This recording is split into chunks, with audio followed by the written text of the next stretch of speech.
Good morning everyone. आज मैं आप लोगों को चैप्टर 2 का एक्सप्लेनेशन पूरा कर दूंगी ताकि आपको पूरा चैप्टर समझ में आ जाए। मैंने इसका क्वेश्चन आंसर भी पिछले वीडियो में डाल रखा है और चैप्टर 1 का भी क्वेश्चन आंसर और पूरा चैप्टर का एक्सप्लेनेशन मैंने वीडियोस में डाल रखा है। तो आप अगर पीछे का वीडियोस देखना चाहते हैं तो पीछे जाकर देख सकते हैं। ठीक है, तो मैं चैप्टर 2 को एक्सप्लेन कर दूंगी। इससे आपका क्या होगा कि पूरा जो भी चैप्टर है, आपको क्वेश्चन आंसर अगर आपको याद ना भी रहे तो आप चैप्टर समझने के बाद हर क्वेश्चन का आंसर दे पाओगे। चलो स्टार्ट करते हैं। चैप्टर 2 है संक्रामक रोगों से बचाव। संक्रामक रोग मतलब क्या? जो एक दूसरे से फैलते हो, वैसे रोगों को संक्रामक रोग कहा जाता है।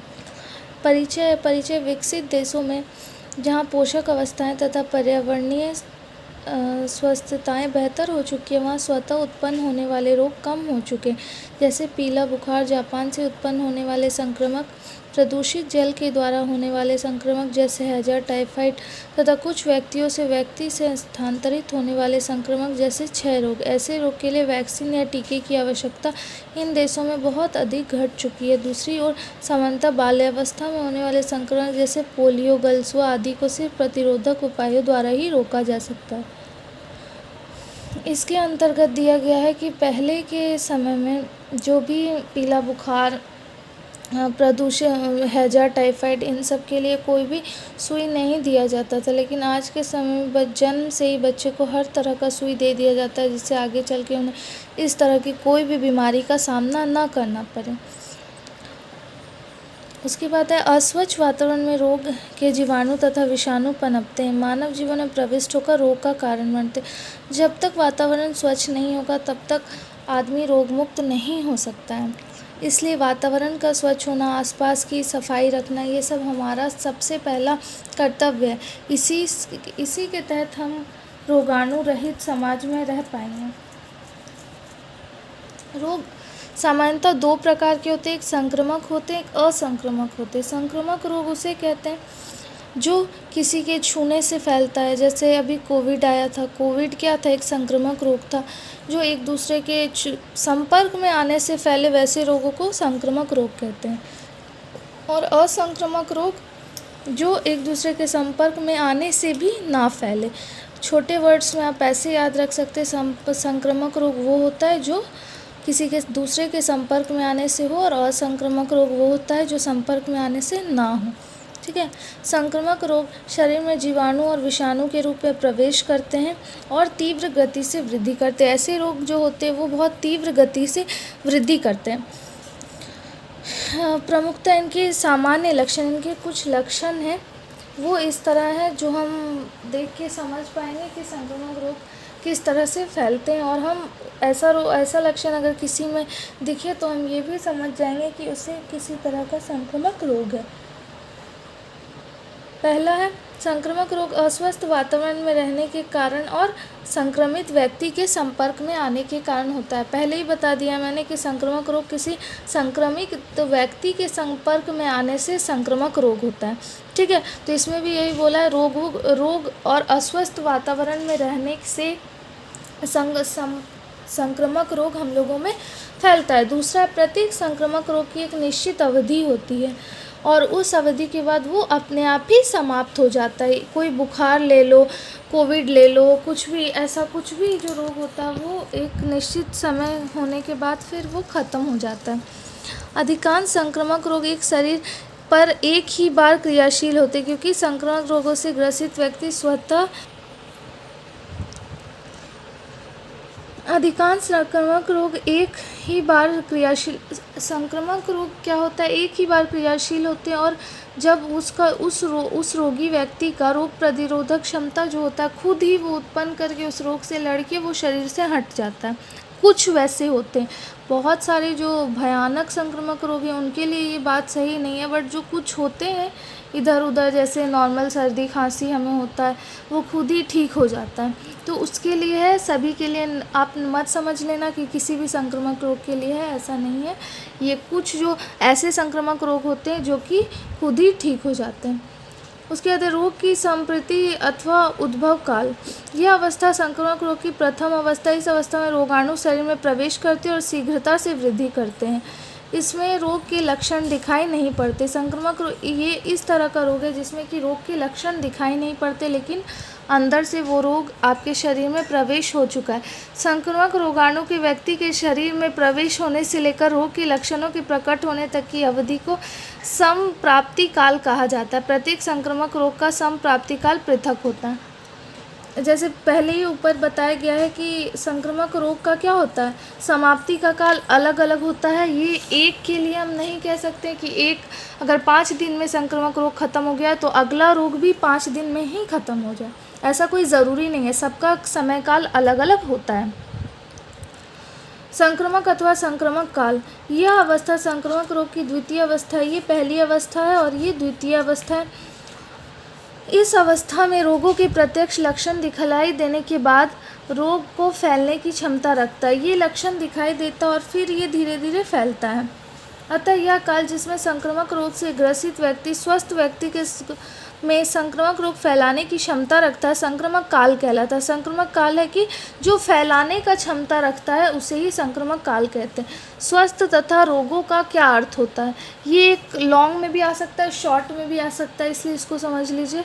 यदि बालक रोगों से पीड़ित नहीं है तो इसका अभिप्राय है कि वह स्वस्थ है। अगर हमारे शरीर में किसी तरह का कोई रोग नहीं है, हमें कुछ फील नहीं हो रहा है बुरा, तो क्या है, हम स्वस्थ हैं। बट रोगों से मुक्ति एक व्यक्ति तथा एक राष्ट्र के अच्छे स्वास्थ्य, दीर्घ आयु तथा वित्तीय समृद्धि को प्रोत्साहित करता है।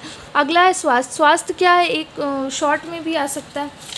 तो स्वास्थ्य क्या है, स्वास्थ्य प्रतिदिन के जीवन की चुनौतियों का सामना करने एवं सफलता अनुभव करने का संबंध बताता है। स्वस्थ क्या होता है, हेल्थ क्या है कि प्रतिदिन के जीवन काल की चुनौती का अगर हम सामना कर रहे हैं बिल्कुल अच्छे से और उसमें सफलता का अनुभव कर रहे हैं तो वो व्यक्ति स्वस्थ कहलाता है। रोग क्या है, किसी प्राणी को अपने वातावरण की चुनौतियों के अनुकूल प्रतिकार में असफलता के अनुभव को रोग कहते हैं। रोग क्या है कि अगर आसपास का वातावरण हमें चुनौती देता है और हम उसके अनुकूल नहीं रह पाते हैं, उसको प्रतिकार यानी उसका प्रतिकार यानी उसको भगा नहीं पाते हैं, तो हम रोगी हो जाते हैं। ठीक है, इतना तक छोटा छोटा है, उतना इसमें आप लोगों को बस मेन समझना मैंने जो बता दिया संक्रामक रोग और असंक्रामक रोग क्या है, मेन वही इसमें आएगा क्वेश्चन, और कुछ भी ज़्यादा उतना पढ़ने का ज़रूरी नहीं है। उसके बाद बाल्यावस्था के रोग। बाल्यावस्था के क्या क्या रोग है, जब बच्चा जन्म लेता है उसके बाद क्या क्या रोग ज़्यादातर देखे जाते हैं। पहला है हैजा, दूसरा गलसुआ, अतिसार, खसरा, शीतला, पोलियो, सर्दी खांसी, कुकर खांसी, कान दर्द, कृमि रोग। ये सब नॉर्मल है, जो बच्चे जो होते हैं छोटे उनमें ये सब होना कॉमन है। पहला रोगों का प्रसार।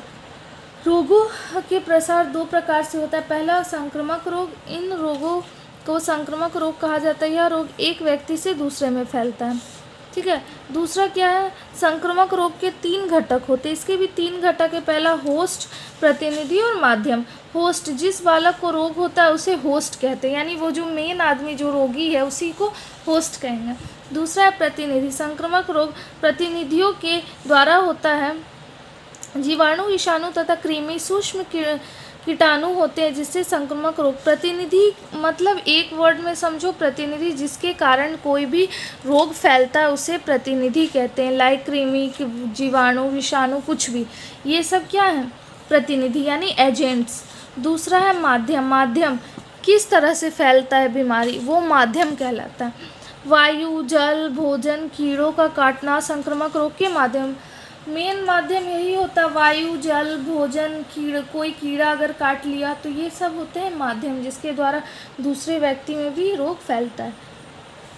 असंक्रामक रोग, यह रोग एक व्यक्ति से संसर्ग के माध्यम से दूसरे तक नहीं फैलता है। पहले ही बता दिया मैंने स्टार्टिंग में, असंक्रामक रोग होता है जो कि दूसरे व्यक्ति के संपर्क में आने से भी नहीं फैलता, उसे असंक्रामक रोग कहते हैं। जैसे किसी का अगर पाँव टूटा है तो अगर हम उसके पास जाते तो हमारा पाँव तो नहीं टूट सकता है, तो वैसे ही रोग को असंक्रामक रोग कहते हैं। संक्रामक रोगों को फैलने के कारण क्या क्या है, संक्रामक रोग के फैलने के कारण वायु सबसे अच्छा माध्यम है जो संक्रामक रोगों को फैलाता है। वायु के द्वारा धूल कणों में मिलकर स्वस्थ मनुष्य के शरीर तक पहुंचता और एक स्वस्थ व्यक्ति को रोगी बना देता है। वायु के द्वारा जो धूल कण और उसमें कुछ जीवाणु उड़कर जाते हैं वो एक स्वस्थ व्यक्ति को भी बीमार बना देते हैं, जिससे क्षय रोग, जुकाम, काली खांसी, डिप्थीरिया, चेचक और खसरा जैसा बहुत सारा बीमारी हो सकता है। जल द्वारा, दूसरा माध्यम है जल द्वारा। अगर आपसे क्वेश्चन आया कि संक्रामक रोग को फैलाने वाले कारक कौन कौन से हैं, तो आप इन सबको दे सकते हो जल द्वारा। कुछ रोगाणु जल के माध्यम से शरीर को रोगग्रस्त कर देते हैं। यह रोगाणु जल को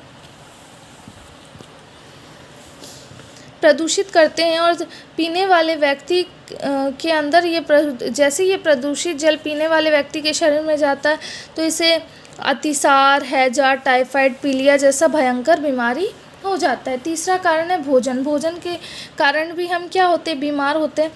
भोजन द्वारा रोगाणु फैलाने का कार्य अधिकतर मक्खियाँ करती है। जो मक्खियाँ सबसे गंदी होती हैं, इन्हें ही हम मानते हैं कि ये भोजन के द्वारा हमारे शरीर में गंदगी पहुंचाती है।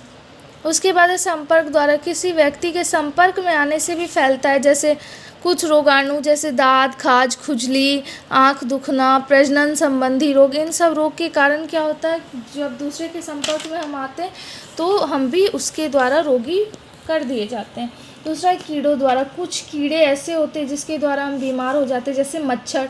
मच्छर कुछ ऐसा होता है जो कि हमें काट ले तो हमें बुखार आ जाता है, कुछ लाल सा हो, चकत्ते टाइप का हो जाता है, तो बहुत तरह का होता है।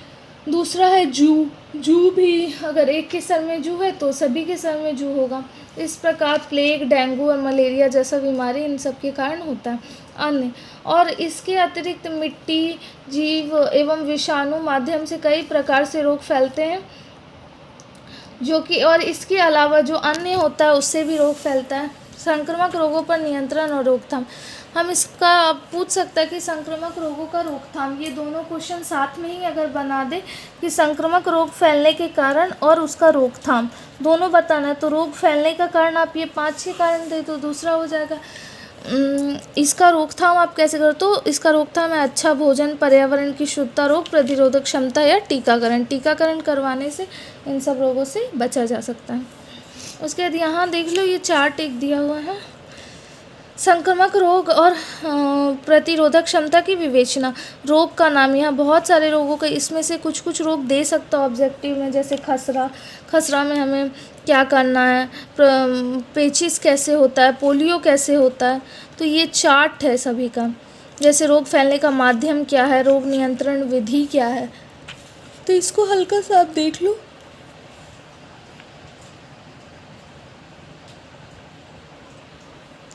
तो ये समझ में आ जाएगा। उसके बाद यहाँ देखो,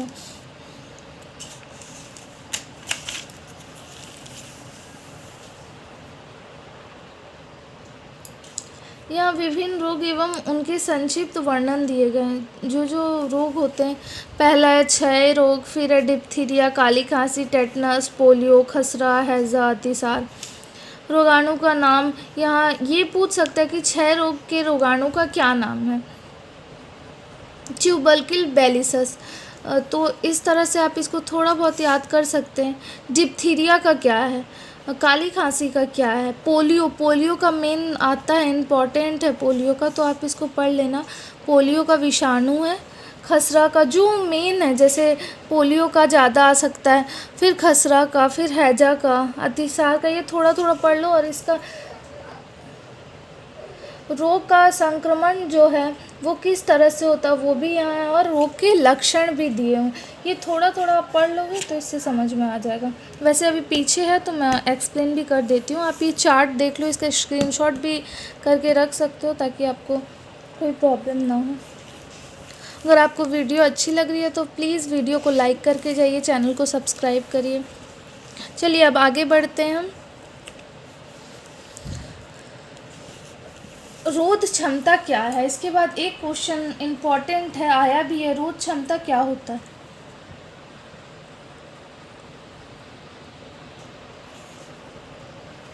देखो, रोध क्षमता का मतलब क्या होता है, इम्यूनिटी। अभी कोविड के समय बोला जा रहा था कि इम्यूनिटी स्ट्रांग है तो उसको कोविड नहीं होता है। उसी तरह रोध क्षमता तो थोड़ा डिफ़िकल्ट वर्ड लग रहा है, बट अगर इसको समझो नॉर्मल में तो वो इम्यूनिटी बोलते हैं इसको, ठीक है। इसका अर्थ होता है कि व्यक्ति की रोग तथा रोगों से लड़ने की क्षमता की योग्यता क्या है उनके अंदर। योग्यता लाइक आप कितना किसी रोग से लड़ सकते हो, ठीक है। इसका अर्थ होता है कि शरीर को रोगों से बचाने की क्षमता। नॉर्मल अगर भूल जाते हैं तो ये याद रखो कि शरीर को रोगों से बचाने की क्षमता को ही रोध क्षमता या इम्यूनिटी कहते हैं, ठीक है। उसके बाद है रोध क्षमता का विकास। हम अपने रोध क्षमता का विकास किस किस प्रकार कर सकते हैं, ठीक है। हमारे शरीर को विभिन्न रोगाणुओं से लड़ने के लिए भिन्न भिन्न प्रतिद्रव्यों की आवश्यकता होती है। सूक्ष्म जीवाणु तथा रोगाणु शत्रु समझे जाते हैं। इनमें ऐसे एंटीजन या प्रतिजन होते हैं जो शरीर के एंटीबॉडी और प्रतिद्रव्य उत्पन्न करने वाले शरीर की प्रतिरक्षा को बढ़ाते हैं। इसमें क्या होता है, विकास एंटीबॉडी जब तक शरीर में नहीं रहेगा हम लोग किसी भी ये जीवाणु से लड़ नहीं पाएंगे, इसलिए ये एंटीबॉडी का विकास करने से ही हम रोगाणु से लड़ सकते हैं। दूसरा है रोध क्षमता के प्रकार। इसके कितने प्रकार है? 2 प्रकार हैं। पहला प्राकृतिक जन्मजात और कृत्रिम या उपार्जित। 2 तरह के प्राकृतिक और जन्मजात। प्राकृतिक यानी जो हमें जन्म से ही मिला है, और दूसरा कृत्रिम और उपार्जित। पहला को हम लोग समझते हैं प्राकृतिक या जन्मजात। ये क्या होता है? प्राकृतिक रोग क्षमता को प्राकृतिक क्षमता भी कहते हैं। यह क्षमता शरीर में प्राकृतिक रूप से पाए जाते हैं। ये क्या है? एक प्राकृतिक रोग क्षमता को इतना समझो कि ये प्राकृतिक रूप से और जन्मजात रूप से हमारे शरीर के अंदर पाए जाते हैं। इसके निम्नलिखित कार्य रोगाणु का शरीर में प्रवेश को रोकते हैं। ये रोकते हैं रोगाणु प्रविष्ट हो जाए तो उनसे संघर्ष करते हैं, और अगर रोगाणु प्रविष्ट हो चुका है तो उनसे ये संघर्ष करते हैं और रोगाणु को नष्ट कर देते हैं, जिससे वह रोग के बाह्य लक्षणों को प्रकट ना कर सके, ठीक है। व्यक्ति का ये क्या है, 3 तरह से करते। पहला प्रवेश करने से रोकते हैं, और दूसरा अगर प्रवेश हो जाए तो उससे संघर्ष करते। तीसरा नष्ट कर देते हैं और बाह्य लक्षणों को प्रकट भी नहीं होने देते हैं, ठीक है। शरीर में प्राकृतिक रोग विरोधी क्षमता तब बनी रह सकती है जब शरीर में उपस्थित श्वेत रक्तकण शक्तिशाली हो। मेन है श्वेत रक्तकण, WBC को कहते हैं। WBC है white blood cells. White blood cells ही हमारा शरीर का सैनिक, जो हम छोटे क्लास में पढ़ चुके हैं, ये हमारे शरीर का सैनिक है। तो ये शरीर के सैनिक की तरह काम करता है। जब तक वाइट ब्लड सेल्स हम लोगों के रक्त में नहीं होगा तब तक हम किसी भी बीमारी से बच नहीं पाएंगे। यही हमारे शरीर में जीवाणुओं को नष्ट करने का काम करता है, ठीक है। ये और वाइट ब्लड सेल्स कैसे बनेगा? जब व्यक्ति का आहार संतुलित हो। हमें संतुलित आहार खाना चाहिए।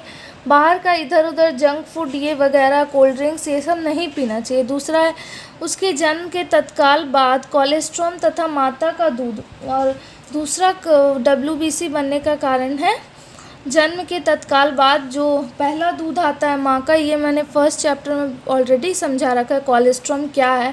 तो अगर आपने वो वीडियो नहीं देखा है तो वो एक बार देख लो, आपको इसके बारे में अच्छे से समझ में आ जाए। कोलेस्ट्रॉल जो माता का पहला दूध होता है वो पीने से भी WBC बनता है।